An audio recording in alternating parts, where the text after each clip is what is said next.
खान साहब कहते थे मैं कल्ला ही काफी है, और आप तनकीद कर रही थी इनके इंट्रा पार्टी इलेक्शंस के हवाले से।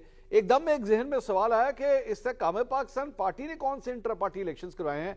आप लोगों ने भी तो आपस में ही लेफ्ट राइट करके सारा कुछ खेल खुल के अनाउंस कर दिया कि जनाब ये चेयरमैन होंगे, ये सदर होंगे, ये सेक्रेटरी होंगे। खुद ही किया आप लोगों ने सारा कुछ। देखिए मंसूर, इसमें चूंकि हमारी अभी रजिस्ट्रेशन हुई है, जो इलेक्शन कमीशन की रूल्स और बाय लॉज हैं उसके अंदर आपको हर साल इलेक्शन कराना है ना।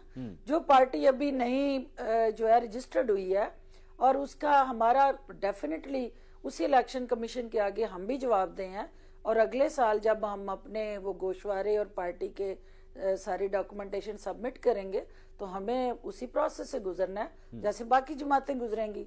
लेकिन इंटरेस्टिंग पहलू इसमें यह है कि पार्टी के अंदर जमहूरियत लाने के लिए डॉक्टर साहब जो बात कह रहे हैं ना कि हम भी अनअपोज करवा लेंगे, वहां सोच क्या है। मैं आपको छोटी सी मिसाल दे दूं कि ज़ाहिर है आप जलसों में देखते थे, हमारे पार्टी के बड़े बड़े जलसे होते थे, खान साहब उसमें धुआंधार तकरीर करते थे, सारा मीडिया लाइव कट करता था। खान साहब किसी और की तकरीर बर्दाश्त नहीं करते थे। अच्छा। और जब कोई तकरीर के लिए खड़ा होता था, फॉर्मेलिटीज के तौर पे आप उन्हें स्टेज पे खड़ा कर देते थे तो उनकी जान पे बन जाती थी कि इसको उतारो, बस हटाओ इसको, जल्दी से उतारो। और मुझे दुख है ये बात बताते हुए कि कोई टीवी पे ज्यादा चल जाता था लीडर, तो खान साहब को इस बात पे भी, वो मेरी क्लास हो रही होती थी कि भाई तुमने उसको इतनी कवरेज क्यों दी, उसको इतना ज्यादा टाइम क्यों दिया। तो ये पार्टी के अंदर एक सोच फर्दे वाहद की जो है वो सुपरमेसी अपनी जात के साथ जुड़ी है, इस मुल्क के कानून और आइन के साथ नहीं जुड़ी है। जब तक वो खुद सुप्रीम रहना चाहते हैं तो ये मुल्क का आइन और कानून भी सुप्रीम है। अगर वो खुद सुप्रीम नहीं है तो फिर सुपरमेसी किसी चीज की उन्हें अजीज नहीं है। और ये डॉक्टर साहब जितना मर्जी डिफेंड कर ले, लेकिन इस बात से वो इनकार नहीं कर सकते कि उन्होंने अपनी पार्टी के अंदर सेकंड टीयर ऑफ लीडरशिप ना पैदा होने दी, ना किसी को उस्मान बुजदार, और उधर से उसको क्यों उन्होंने केपीके डॉक्टर अफनान साहब ये बताइए कि ये रूल ऑफ लॉ की बात हो रही थी, ये टीम इसलिए इकट्ठे किए। हाँ, मैं जरा डॉक्टर अफनान साहब से मंसूर, सिर्फ इसलिए दो बुजदार जैसे सबमिसिव लोग जो है उनको सामने लाया गया कि कल को कोई मुझे चैलेंज ना करे। ये ना हो कि जो चीफ मिनिस्टर, अगर मैं बहुत ज्यादा पॉलिटिकल फेस और एक अग्रेसिव और सर्विस डिलीवरी वाला बंदा सामने ले आऊंगा तो कल को वो मेरे सामने ना आके। डॉक्टर अफनान साहब मुझे इजाजत दीजिएगा, टीमों का टोला अपने इर्द गिर्द। डॉक्टर अफनान साहब ये बताइए, रूल ऑफ लॉ की बात हो रही है, कानून की बात हो रही है। आज एक बड़ा इंटरेस्टिंग सीन मैंने देखा, वो ये है कि आपकी जो सेक्रेटरी इत्तलात है मरियम औरंगजेब साहिबा, उनके वारंट गिरफ्तारी निकले हुए हैं और नाकाबिले जमानत वारंट गिरफ्तारी निकले हुए हैं। और आज जब बड़े मियाँ साहब इस्लामाबाद हाईकोर्ट पहुंचे अपने अपीलों के सिलसिले में, तो मरियम औरंगजेब साहिबा उनके साथ साथ जा रही थी और कोई पूछने वाला नहीं, कोई पकड़ने वाला नहीं, क्योंकि कोई परवाही नहीं है रूल ऑफ लॉ की। ऐसा सोचा नहीं जा सकता कि एक शख्स के नाकाबिले जमानत वारंट गिरफ्तारी, अगर पीटीआई से उनका ताल्लुक होता तो यूं करके मरियम औरंगजेब जो है अब तक गिरफ्तार हो चुकी होती, लेकिन कोई फर्क नहीं, मीडिया सामने, और वो धड़ल्ले से जो है इस्लामाबाद हाईकोर्ट के अंदर दाखिल हो रही थी। सर कुछ तो थोड़ा सा बराए प्रोटोकॉल ही, या वो जिसे कहते हैं ना फर्जी तौर पे, लेकिन कानून का थोड़ा सा तो लिहाज होना चाहिए।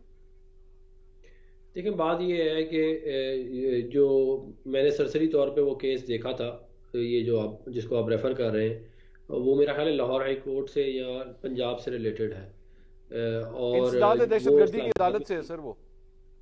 हाँ जी, एंटी टेररिस्ट कोर्ट से है, इंसदाद दहशतगर्दी अदालत से नाकाबिले जमानत वारंट गिरफ्तारी निकले। मैं गुजारिश ये कर रहा हूँ कि इमरान खान साहब इश्तिहारी थे कई साल तक, जब वो वजीर आजम बने इस मुल्क के। जी जी जी, ये जो है ये हमारे मुल्क में अनफॉर्चुनेटली जो है ये मामला इस तरह के हैं। तो आप भी वही काम कर रहे हैं जो इमरान खान साहब करते थे?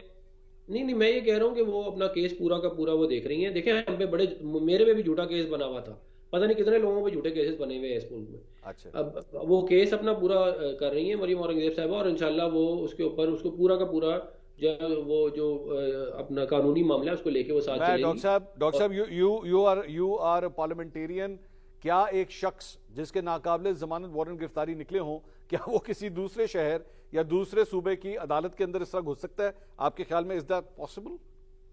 देखिए मेरा ये ज़ाहिर है कानूनी तौर के ऊपर तो ये आप किसी लॉयर से ही पूछे। मेरा ज़ाती तौर पे ख्याल ये है कि अगर आप ज्यूरिसडिक्शन डिफरेंट हो तो आपको ऊपर वो उस तरह अमल दरामद नहीं होता। अच्छा ठीक अगर शायद लाहौर हाई कोर्ट होता तो शायद ज़्यादा प्रॉब्लम होती, लेकिन बहरहाल मैं आपको ये बात पूरा यकीन दिला रहा हूँ कि हम उसकी कानूनी तौर पे मरियम औरंगजेब साहबा उसको देख रही हैं और उसको जो पूरा पूरा वो जवाब जो है वो हम उसको केस को हम पूरा कानूनी तौर पे भुगताएंगे। हमारे बहुत सारे लोग ऐसे हैं, हमारे लिए जेल जाना तो कोई बड़ी बात है नहीं।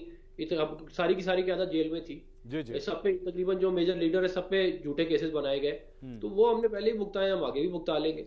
एक बात मैं ये जरूर कहना चाहूंगा कि देखें, ये जो बात कह रहे हैं कि जी इमरान खान साहब जो है वो पार्टी इलेक्शन लड़ेंगे, इसके ऊपर साकिब निसार की एक जजमेंट मौजूद है जी, जिसके ऊपर वो ये कह रहे हैं, जिसपे मियां नवाज शरीफ साहब को पार्टी के हेड से इसलिए हटाया गया कि उन्हें कहा गया कि जो कन्विक्ट हो गया वो पार्टी का हेड नहीं हो सकता। जी जी, अंडर 62 एंड 63 आर्टिकल 62 63। जी। अब आप मुझे बताएं ना, ये साकिब निसार वही है जिसने मियां नवाज शरीफ साहब को सियासत से बाहर निकालने के लिए और इनके लिए मैदान बनाने के लिए 2018 के इलेक्शन से पहले ये सारा कुछ किया था। लेकिन आपने तो फिर भी कायद बना दिया ना सर, आपने तो कायद बना दिया फिर भी उनको।